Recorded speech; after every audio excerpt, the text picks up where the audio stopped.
While rocking on my sunny porch, my thoughts 2,000 miles do go, back where I spent so many years to folks I used to know. The land is called Mount Carmel. The river flows below, those fine fields of grain and clover, their fruits and flowers grow. This was the home of Carmelites. Here dwelt they in days of yore. Many things they had in common, with paths from door to door. After years and years of absence, back in that land so fair, I felt a touch of sadness, for my friends no longer there. I saw the cemetery where they were laid to rest. We grieve that they have left us, though we know that they are blessed. In the corner of a meadow, I recalled that many a friend found rest near home beloved when life here reached its end. I recall 4 little children. Dread diphtheria claimed them all. Later their little sister answered the master's call. The Lord who loves all children is caring for them now. They are happy with their master, wearing crowns upon their brow. Let's turn away from sadness, from mourning those who are gone. Let us praise our God in heaven with the setting of the sun.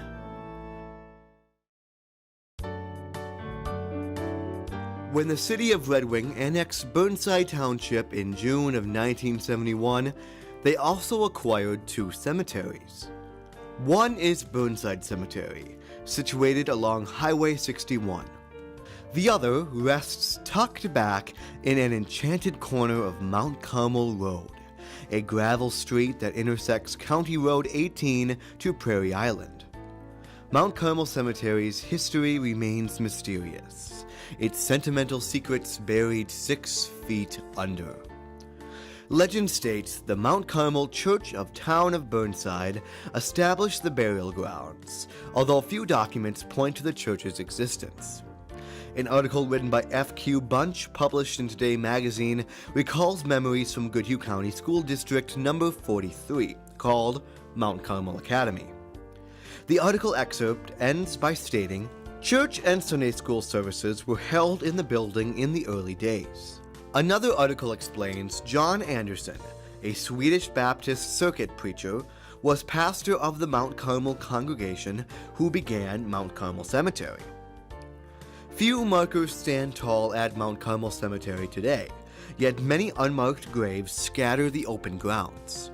However, to view the strangest stone of all, you must venture into the woods. Hidden there, all alone, is George Tanner's small tombstone, barely readable. Questions riddle most of the cemetery's inhabitants, except for one family's tragic tale.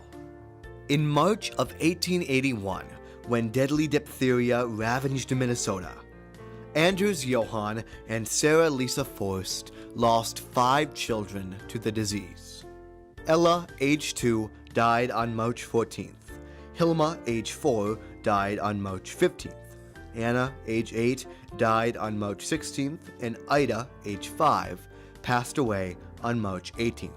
The youngest sister, born later on March 30th of that miserable year, died on April 14th. Only one child, Ruth, survived. She lived to marry Joseph Bruber on March 17, 1897, and both her and Joseph lie next to her 5 sisters. Their eldest daughter, Hazel, maintained and cared for the cemetery for many years. When she left the area in 1948, Hazel still paid somebody to provide upkeep, until the job was turned over to Burnside Township, eventually then being turned over to the city of Red Wing. To obtain the certainty of sole ownership of the cemetery, the city of Red Wing filed a quiet title suit in late 2008. As expected, no members of the supposed Mount Carmel Baptist Church of Town of Burnside, who once ran the cemetery, answered the action. So, on February 20th, 2009, a district judge ruled the city of Red Wing sole owner of Mount Carmel Cemetery. Today, few know of Mount Carmel's existence or poignant past. Joan Fredericken of Lindstrom, Minnesota, the granddaughter of Ruth Forst, provided the city of Red Wing and the Goodyear County Historical Society with a revealing map of the cemetery and other information, including poems written by A. Clarence Ferdine. The Ferdine family lived on a neighboring farm to the Forst family in Burnside Township. Through these poems and the tragic story of the Forst family, the legacy of Mount Carmel Cemetery lives on.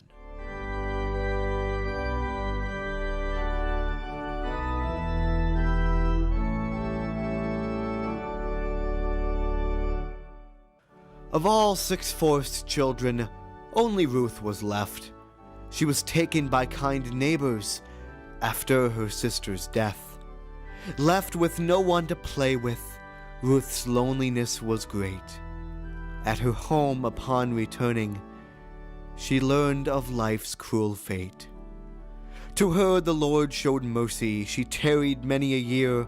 With her fine husband Joseph, she reared 4 children dear. Both were called by the Master when their work on earth was done. They are now amid their loved ones, by God's grace the victory won. The Forst's last born a boy was, Leonard, their only son, who in heaven now rejoices that his work on earth is done. The dead to dust returneth, buried beneath the sod, but Christians all take courage, for the Spirit mounts to God.